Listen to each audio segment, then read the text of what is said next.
How do you become a treasure hunter? To be honest, I fell ass backwards into it. It was a dream of my father's since I was a young kid. And having that inclination and being, an entrepreneur of sorts, my dad called me up in February of 2010 and was like, hey, I'm thinking about buying this business, but the only way I'll do it is if you partner with me and you come down here and you run it. And I was thinking, treasure hunting in Florida? I'm like, yeah, I'll give that a shot.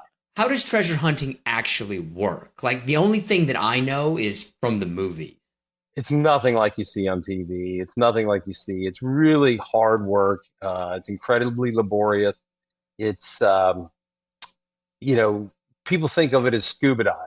And scuba diving truly is just a necessary evil to be underwater to work. What we do is we excavate the bottom of the ocean. So we go out and we'll dig a hole. And that's where the artifacts are. They're buried under multiple feet of sand, 4, 5, 6 feet of sand, depends on the area where you are. And so you just swim down there with a metal detector, and 9 times out of 10, or 99 times out of 100, honestly, you find beer cans and lead fishing sinkers. It's not, what people think of. You swim down and you pick up gold and you come up to the surface and everybody's hooting and hollering. That does happen, but it's extremely rare. So it's not like there's this old broken down ship sitting on the bottom of the ocean. You actually go down there and dig everything up. Absolutely. What happened with our wrecks in particular, they were sailing along the east coast of Florida and a hurricane began to blow. And that pushed them into the outer edge of the reef, which is only in about 25, 30 feet of water. And so once they hit that reef, then the waves just pounded these shipwrecks into thousands of pieces. And those pieces then were pushed towards the beach and northward because of the current and the Gulf Stream. And so what happens is these wrecks were dispersed over miles. If you had to put a dollar amount on it, how much have you found? The biggest find we had was a really truly crazy story. I had been doing this for about 6 years. I had over $1 million invested in this crazy operation, and I had about $300,000 worth of treasure at the time. Now, this $300,000 was getting me on the Today Show, Good Morning America, you name it. A Yeah. lot of publicity, a lot of attention. Everybody I met's like, "You're living the dream," and I'm like, "I'm going bankrupt." I'm 700 plus in the hole. And 2015 was our anniversary season. I had hopes from the time that I got into it that something good would happen, from the powers that be. And lo and behold, this is going to sound crazy, but you can look it up on July 30th and 31st, exactly 300 years to the day that the ship sank in a hurricane. I found 350 gold coins worth $4.5 million on the bottom of the Atlantic Ocean. What was that like? It was incredible. It changed my life, obviously. I refer to it as being magical. There's a feeling that you get, a high that you get when this thing happens that I really can't describe or articulate. It's such a special feeling. The first night, none of us slept. We couldn't wait to get back out there the next day to see what more was there. In terms of who gets what, do you get to keep treasure that you find? Okay, my company has a federal admiralty claim over these shipwrecks. So the ultimate control of these wrecks is the United States District Court for the Southern District of Florida. And that was earned, basically fought for by Mel Fisher, my predecessor. He filed a case in 1979. And what you do, maritime and admiralty law is very old and archaic, and it really hasn't been refined all that well. So you go into federal court and you sue the shipwreck. Okay. So you launch a lawsuit against certain unidentified shipwreck located at such and such a location. And then you have to put out a public notice that anyone that's got a claim to these shipwrecks needs to come forward in this case and state their claim. Now, what constituted, public notice in 1979 was advertisement this big in the Fort Pierce newspaper. So the Kingdom of Spain was unaware of these proceedings, and they did not intercede. Nowadays they would, and they would ultimately get the rights to these wrecks. But because they didn't intercede at the time, the state of Florida was the only other intervening party. And it went all the way to 1983 was a settlement agreement that was reached between Mel Fisher and the state of Florida. And under the terms of that agreement, we have permits with the state of Florida, which enable us to go out there and do what we do. And in exchange for that, we agree to donate 20% of what we find to the state of Florida to put in their museum, to study, to lend out to universities, those kind of things for archaeologists. And so it's basically, a finders keeper situation for me. No one else, if they go out there, it's illegal to do so, particularly within these areas, but anywhere else in Florida water, it's illegal to hunt for treasure. And then as far as my crew, we worked out a percentage ahead of time of what they would gain if in fact we found anything. And in 2015 we did, and they all did very well. When you look at the treasure hunting industry, are there a lot of people who are doing this? There may be, but they're very quiet about it if they are. It's virtually illegal now to do this anywhere in the United States of America. The U.S. signed into international treaties and Submerged Cultural Resources Act and different things whereby, if we lose a nuclear submarine, we don't want China going out there and picking through it. And so as a result of this treaty, it basically says that if any ship can be, proven that it's owned by any kind of, nation, then it belongs to them. And by virtue of the United States signing onto this treaty, basically it made treasure hunting like this illegal throughout the United States. There's a perfect example. There's a company called Odyssey out of Tampa, Florida, and they found a wreck called the Black Swan. It was out in the middle of the Atlantic Ocean, not in any country's territorial waters. And they spent millions of dollars going out there and using ROVs because it was so deep to pick up all of this treasure. They brought it back to Tampa and they went into federal court, much as Mel Fisher did in '79, and they tried to claim this. Well, Spain came along and said, no, that's ours. And ultimately, the United States courts gave it all back to Spain. No finder's fee, no thank you. They sent two, jumbo planes from the Air Force over, and they picked up all of this silver and gold and took it back to Spain. Can people do this illegally, though? Like, is there enough of a market and it's financially rewarding enough that people are willing to risk it? I'm not naive enough to think that people don't. But it is an incredibly difficult process. As I said, in the case of ours, all the gold that I found was under multiple feet of sand. And so you have to go out there and you have to be able to excavate that sand. And so these boats are very noticeable. Anybody, we anchor on 4 points, two off the bow, two off the stern. And it's really obvious if somebody's out there doing this. And so I'm not naive enough to think that people don't swim around with metal detectors, but what I consider the low-hanging fruit, the things that are laying on top of the reef, for the most part, have been picked up over the last 50 years.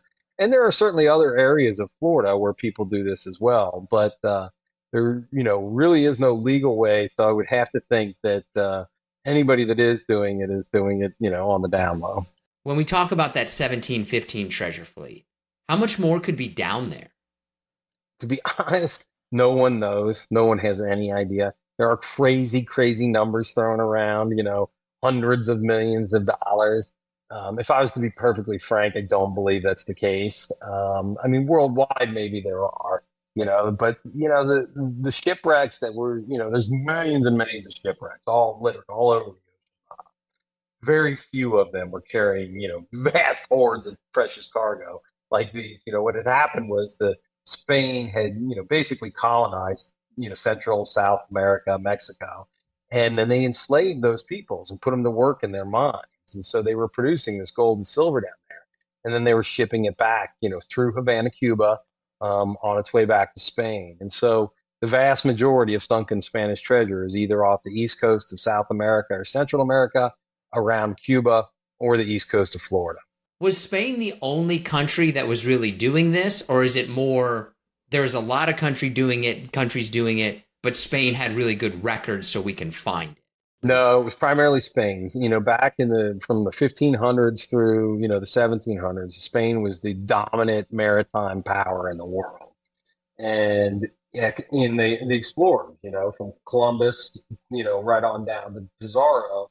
Pizarro is the one that went down to South America, basically conquered the Inca, took over their mines, took over all of their gold, and began shipping it back to Spain. So, like this coin here was made in Lima, Peru in 1711.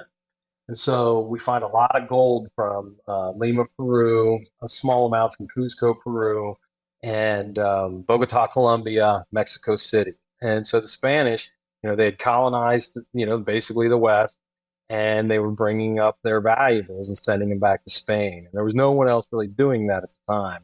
And so, yeah, all of the treasure out there is basically Spanish origin. That coin you held up, how much is that worth? This coin is what they call an 8 escudo. So it was the largest denomination coin that they made. It weighs about an ounce. So an ounce of gold is worth about $2,000, but this coin is anywhere from $20,000 to $25,000. You're keeping that in your house? I keep it in my wallet. People think I'm crazy. I tell them it's my business card. But yeah, I actually, bring it out and drop it in people's hands. And, it really is a visceral experience when you drop it into somebody's hand and they feel the weight of it and they look at it. It brings them to kind of a magical place of, touching lost treasure and thinking about where it's been. Like if you think about it, this coin was made in Lima, Peru. It was put on a ship on the west coast of South America, sailed up to Panama, unloaded, put on a mule, hiked across the Isthmus of Panama, put on another ship that then took it to Havana, Cuba, and then, shortly thereafter ended up in a hurricane on the bottom of the Atlantic Ocean along the east coast of Florida. The history behind it all is fascinating, It right? is. And that's what really draws people in, because you can sit and think about it, like that journey I told you of this specific coin. And if you think about it, there's a little context that I try to give to people, which people always are kind of blown away by. This treasure sank in 1715. It was sitting on the bottom of the Atlantic Ocean 17 years before George Washington was born. Are you ready for some harder slash listener submitted questions? Absolutely. How much does it cost you to treasure hunt? I bought my boat. I probably put maybe $120,000 into buying and building this boat. So, obviously that's a variable. You've got fuel, you've got metal detectors, you've got crew costs, you've got dockage, all those sorts of things. So I can't put a specific number on it, but I would say on average, we're between 50 and $100,000 a year, and that's just for my boat. Now, our operations are kind of unique in that we allow others that want to go out there and do this to work our recs and our permits. So if you've got your own boat and you've got your own crew and you want to go out there and do this, we sign what we call subcontracts with people. And basically that gives them the right to go within our permitted areas and search for this treasure. And the deal is if they find anything, we split it 50-50 after we make that donation to the state. So, I've got operations where, Mike Perna is one of the best treasure hunters is out there. And he probably spends less than $10,000, maybe $12,000 a year on his operation. And the last 4 or 5 years, he's found the most treasure of anybody. But is there enough to be found where people can make a decent living? I No. did, but it's a rare, occurrence. Most people don't make a lot of money. When it comes to the finances, like how are you actually making the money? Is it just off of the value of the gold, or are you selling things at auctions? Basically, private collectors are the ones that are the most enthusiastic about it. And so, it's really wealthy people with, probably too much money that, buy these coins for hundreds of thousands of dollars. And then the more mundane run of the mill coins is, something that we call basically a bogey two, a Bogota two escudo, which is a quarter of an ounce. They sell anywhere from, six to $8,000. And people, some of them, if they're nicer and they have unique dates and things like that, can go for far more. But, what people do with a lot of those is they make jewelry out. People love to hang them as pendants, women particularly, earrings, those kind of things. So we do know, as I said, donate some to the state of Florida for their museum, but the vast majority of it is sold to private collectors. Biggest treasure ever found. The No, it biggest. would have to be the Atocha. Okay, in 1985, I mentioned earlier Mel Fisher, my predecessor. He found a wreck off of Key West called the Atocha, and it was estimated to have $400 million worth of treasure on it at the time. Now, again, in treasure hunting, numbers can be greatly inflated and exaggerated. I don't believe anybody saw $400 million in treasure, but this treasure still trades hands, and a 1 ounce silver coin from the Atocha sells for $2,500, so more than an ounce of regular gold. Biggest treasure that's still out there. That's I still can't put my there. finger on any specific one, but to find one of these, plate fleet vessels or, Spanish wrecks that were loaded with treasure as a virgin wreck would be amazing. Like this one that I told you about down in South America. I mean, I believe that will probably be the biggest find in modern times, simply because it's all intact. The deeper the wreck that the Odyssey group found out in the middle of the Atlantic, the wreck's all kind of in one general specific area. It went down more like you think of a ship intact that sank to the bottom, as opposed to what we do. We're picking up pieces that are scattered for miles and miles and miles. So there's no generalized mother load. Yeah. I guess if people knew where it was, they wouldn't really be telling people about it. Yeah. I get calls from people all the time telling me they know right where it is. And I like to tell people that I don't know a treasure hunter in the world that knows where treasure is and isn't out there going like this, trying to get at it. So there's a lot of con artists, I'll be perfectly frank, that get drawn to the treasure industry. It's an easy sell. People are drawn to this. I don't know if it was Disney or Robert Louis Stevenson, but ingrained in American thought is the idea of finding lost treasure. And so to be able to sit in a bar and hold up one of these coins and say, hey, if you give me 10 grand, I'm going to go find $1 million worth of this stuff next summer. It's a really easy sell. And unfortunately, that draws in con men. And I made it my mission once I took over to try to weed those people out and not let them out there, because it just gives a bad name to everybody. It's basically a con, and I just didn't want to be a part of it. Obviously, the things you find like gold and silver get the attention. But what other things do you find down there? Every single thing that you can think of from life on a ship at that time. So we find a lot of iron. We find cannonballs. We find cannon. We find musket balls. We find arquebus. We find, you know, silverware was made of silver at the time. We find silver spoons and silver forks and plates. You name it. We find jewelry, a lot of rings, and it's amazing how small the Spanish were at that time.